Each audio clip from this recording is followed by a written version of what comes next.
ดีพี่น้องเนาะตอนนี้สบายพาทุกคนมาหับชมบรรยากาศอยู่ที่ตลาดเด้อเนาะมาเกี่ยมเครื่องซื้อเครื่อง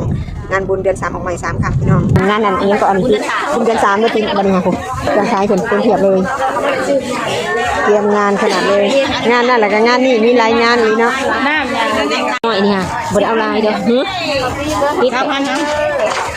25,000กับ20,000จบครบจบในสุดเดียวอันนี้ซื้อ2หัวนี่9,000นี่อันนี้30เป็นบ่ราคาน่ะแน่ๆคนขาย30,000นี่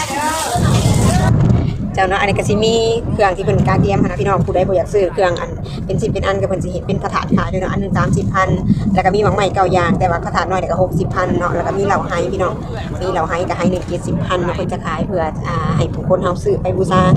งานบุญเดือน3ออกใหม่3ค่ำเนาะแต่ว่าสบานี่จะบ่ได้ซื้อเนาะพี่น้องเนาะจะซื้อเอาเป็น10เป็นอันแล้วไปประกอบเองแต่มูลค่านี่หลายกว่าตัวพระธาตุนึง30-60,000พี่น้องเด็กก็อยากเฮ็ดเองเนาะอันนี้พระธาตุนึง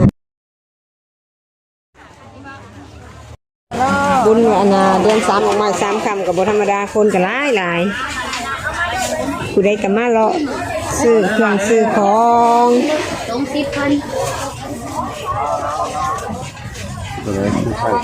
มาเลาะคือการกับเฮานี่ล่ะ